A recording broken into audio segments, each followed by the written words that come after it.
భగవద్గీతని ఇప్పుడు మనం ఎందుకు తెలుసుకోవాలి? ద్వాపర కలియుగాలు మారినా నరుడి అంతరంగ ప్రవృత్తి మారలేదు కాబట్టి ఇప్పటికీ ఎప్పటికీ భగవద్గీత మానవాళికి ఉపయోగకరమైనది.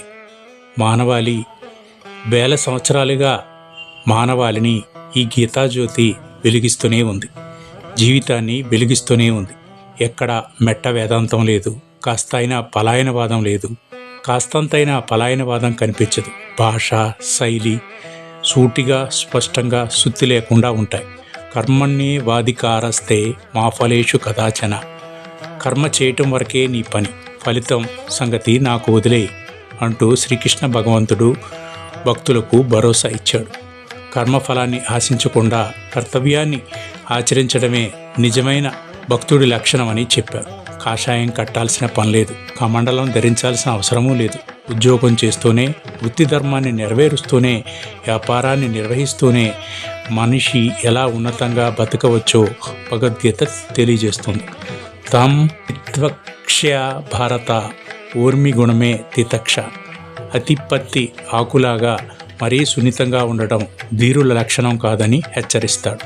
పోరాటమే నీ ధర్మమైతే ధైర్యంగా పోరాడమంటాడు. పోరాడితే పోయేదేమీ లేదని చెప్తాడు. ధైర్యంగా ఉండేవారే ప్రపంచంలో అత్యున్నతంగా జీవిస్తారని శ్రీకృష్ణ పరమాత్ముడు భగవద్గీతలో చెప్పాడు. చావు పుట్టుకలు సహజమని, తప్పించుకోలేని వాటి గురించి ఆలోచించడం వివేకవంతుల లక్షణం కాదని మాట మన భ్రమల్ని బద్దలు కొడుతుంది.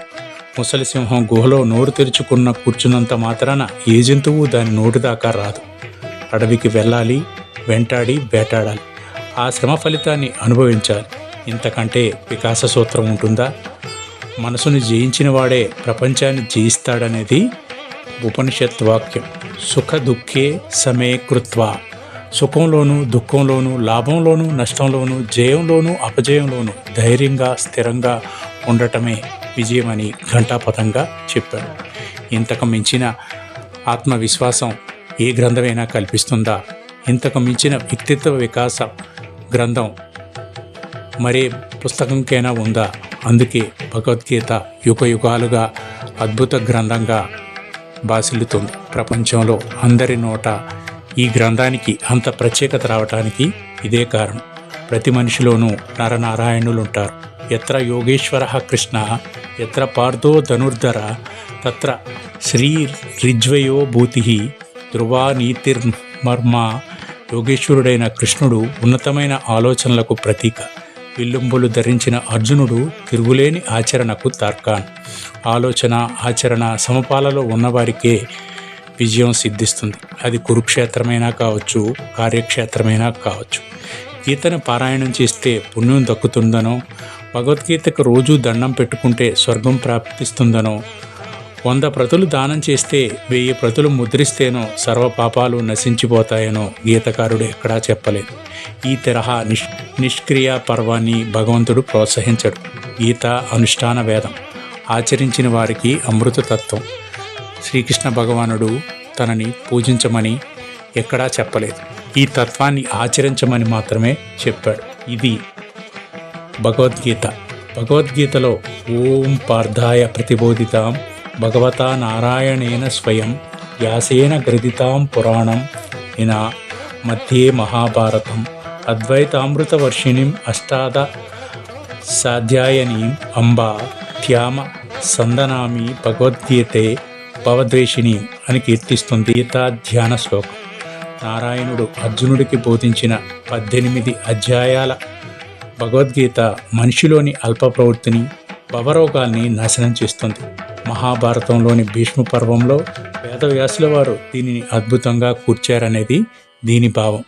వేల సంవత్సరాలుగా ఈ గీతా జ్యోతి వెలుగుతూనే ఉంది, వెలిగిస్తూనే ఉంది. కృష్ణ, నా శరీరం వణుకుతోంది, నోరు ఎండిపోతుంది, గాంధీవం చేజారిపోతుంది, నేనిక్కడ ఉండలేకపోతున్నా, నాకు ఈ రాజ్యం వద్దు, విజయము వద్దు, నన్ను వెళ్ళనివ్వు అంటూ అర్జునుడు ఆయుధాన్ని జారవిడిచాడు. నిస్సత్తువుగా కూలబడిపోయాడు. పార్థుడి పరిస్థితి చూసి పరమాత్ముడు జాలిపడలేదు. బావా, నీకిన్ని కష్టాలా అంటూ సానుభూతి చూపించలేదు. కుసత్వ కస్మల మిదం, ఇంత బలహీనత నీకెందుకు వచ్చింది?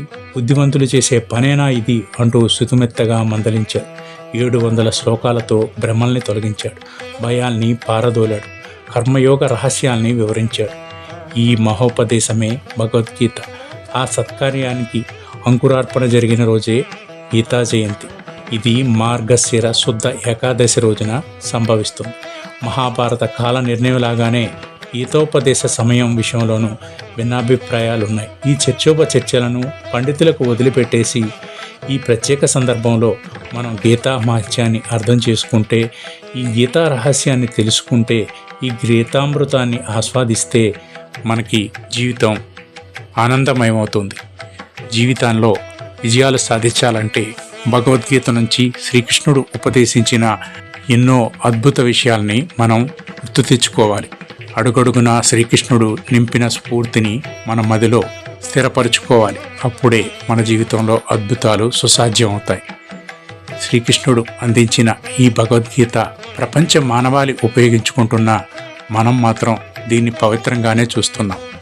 చూడాల్సింది పవిత్రతని కాదు, చూడాల్సింది భగవద్గీతలోని అద్భుతమైన రహస్యాన్ని. ఆ రహస్యాలను జీవితానికి అన్వయించుకొని అద్భుత విజయాలు సాధించాలి, అద్భుతమైన జీవనాన్ని సంపాదించుకోవాలి. ఉన్నత విలువలతో కుటుంబాన్ని పోషిస్తూ, కుటుంబం విలువలను కాపాడుతూ ఉన్నతంగా ఎదగాలి. శ్రీకృష్ణ పరమాత్ముడు చెప్పింది ఇదే.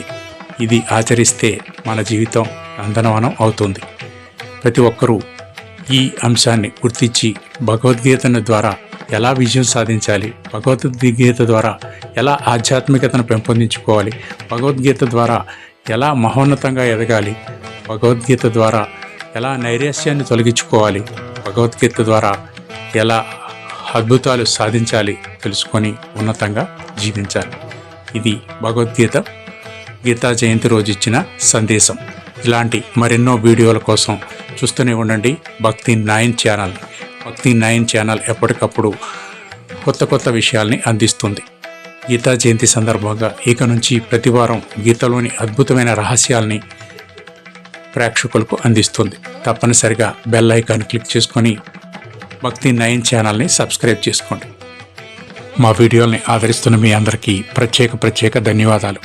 ఆ శ్రీకృష్ణుడి ఆ జగద్గురు అనుగ్రహం మీకు సర్వవేళలా ప్రాప్తించుగాక, సర్వవేళలా మీరు విజయం సాధించుగాక, మీ అభీష్టాలన్నీ నెరవేరాలని ఆ శ్రీకృష్ణ పరమాత్ముని మరోసారి అర్థిస్తూ సెలవు.